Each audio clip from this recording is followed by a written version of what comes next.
Bro, mau nggak kamu pegang program revolusi mental? Saya ditanya secara langsung dengan seorang high caliber person di Indonesia yang tinggal di Pakubuwono Residence Suite. Satu floor apartemennya di lantai paling puncak, plus kolam renang ada di sana di lantai atas. Saya jawab, enggak bos, saya nggak punya passion ke sana. Lah itu kan ilmu kamu yang nempel selama kamu lebih dari 30 tahun terakhir. Yang tetap saya jawab, enggak, saya nggak minat dan nggak suka. Kenapa? Tanyanya lagi. Saya jawab, pada dasarnya mengubah manusia, kalau manusia itu tidak mau, nggak ada gunanya. Bahasa sederhananya, people never change. Untuk berubah perlu kesadaran, awareness before change. Perubahan baru bisa ketika ada kesadaran, dan kesadaran itu sifatnya holistik, semua faktor, jiwa, raga, jasmani, rohani, peers, dan lingkungan. Ini niat harus bangsa yang berubah, itu baru benar. Dan seperti biasa, namanya saya tukang ngelamun, pikiran saya keinget pelajaran di masa lalu di kampus. Seorang filosof Skotlandia, David Hume, adalah orang yang pertama yang menemukan konsep tabula rasa, atau yang dikenal dengan istilah sehelai kertas polos. Teori ini mengatakan bahwa setiap manusia hadir di dunia tanpa memiliki pemikiran atau ide sama sekali, dan apapun yang menjadi pemikiran dan perasaan saat ini pastilah dari apa yang dia pelajari, dimulai dari sejak bayi hingga usia sekarang. Apabila diibaratkan otak seorang anak kecil adalah sehelai kertas kosong yang polos, kemudian setiap orang dan pengalaman yang mampir dalam hidupnya meninggalkan sebuah tanda di atasnya. Bagi seorang dewasa, yang terdapat di dalam benaknya adalah jumlah total dari apa saja yang dia pelajari, yang dia rasakan, dan dia alami sepanjang perjalanan hidupnya. Akan menjadi apa seseorang dewasa itu kelak adalah hasil pengaruh-pengaruh yang terjadi pada masa kecilnya. Seperti perkataan Aristoteles, segala yang berkesan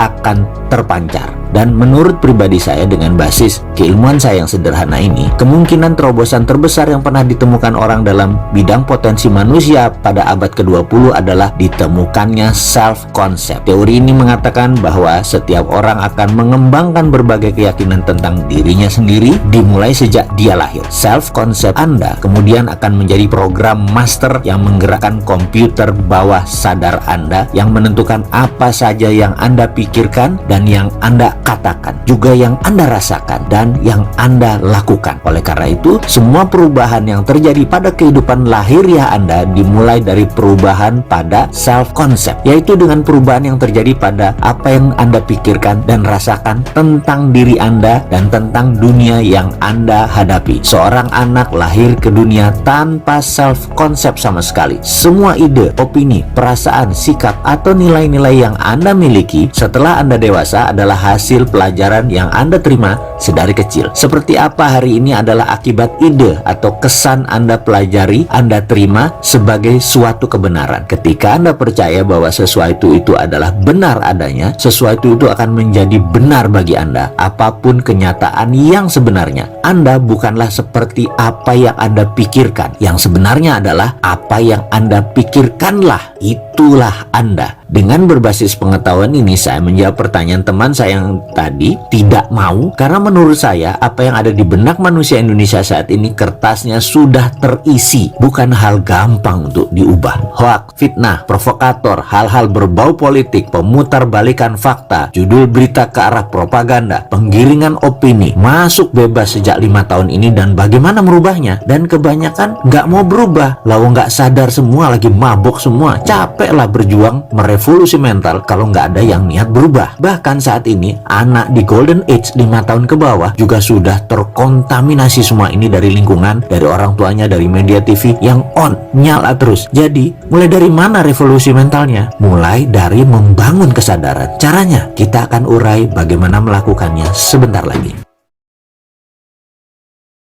Mengisi kertas kosong. Kita lanjutkan dengan revolusi mental seperti dalam video sebelum ini, dan pastinya kita fokus revolusi mentalnya dalam bidang kemakmuran. Saya melamun ke sebuah pelajaran mendasar pembentukan pikiran awal manusia. Jika sahabat Anda dibesarkan oleh orang tua yang selalu mengatakan Anda adalah seorang anak yang baik, orang tua selalu menunjukkan mereka mencintai Anda, orang tua yang selalu mendorong kemajuan Anda, tidak peduli apapun yang telah Anda lakukan, baik berhasil maupun maupun gagal, Anda akan tumbuh dengan kepercayaan bahwa Anda adalah seorang yang baik dan berharga. Pada saat Anda berumur golden age 5 tahunan, kepercayaan ini akan tertanam di dalam diri Anda dan menjadi dasar dari mana Anda memandang diri Anda dan hubungan Anda dengan dunia Anda. Sejak saat itu, apapun yang terjadi pada diri Anda akan selalu berpegang teguh pada kepercayaan ini. Apa yang Anda percayai, ini akan menjadi kenyataan hidup bagi Anda. Jika Anda dibesarkan oleh orang tua yang tidak paham betapa berpengaruhnya setiap kata dan setiap tindak tanduk mereka dalam membentuk kepribadian Anda, mereka akan dengan mudah melontarkan kritik-kritik yang destruktif, menunjukkan ketidaksetujuan, menerapkan hukuman fisik atau emosional agar dapat menerapkan disiplin dan mengendalikan Anda. Jika seorang anak secara terus-menerus dikritik di usianya yang masih belia, dia akan dengan segera menarik kesimpulan bahwa ada sesuatu yang tidak beres dengan dirinya. Dia tidak mengerti mengapa dia dikritik dan dihukum, tetapi dia akan mengasumsikan bahwa kedua orang tuanya lah tahu yang sebenar-benarnya tentang dirinya, dan karenanya dia memang patut diperlakukan seperti itu. Dia akan mulai merasa bahwa dirinya tidak berharga atau tidak patut dicintai. Dia tidak berhak mendapatkan penghargaan dan rasa cinta. Pasti dia memang tidak berarti. Nyaris semua permasalahan kepribadian yang diketemukan pada masa remaja dan pada masa dewasa berakar dari apa yang sering disebut oleh para psikolog sebagai love withheld atau cinta yang tertahan. Anak memerlukan cinta layaknya bunga mawar merindukan hujan. Ketika seorang anak merasa dirinya tidak dicintai, dia akan merasa tidak aman dan tidak tentram. Dia akan berpikir, saya bukan seorang anak yang baik. Dia lalu akan memulai terlibat dengan berbagai perilaku yang bersifat kompensatif untuk menutupi kegelisahan batinnya. Rasa kehilangan cinta kasih ini akan berujung pada perilaku menyimpang, masalah-masalah kepribadian, ledakan amarah, depresi, perasaan hilang harapan, ketidakadaan ambisi, dan masalah-masalah dengan orang lain atau dengan pasangan hidup. Dengan dasar cerita di atas, kunci dari strategi di dalam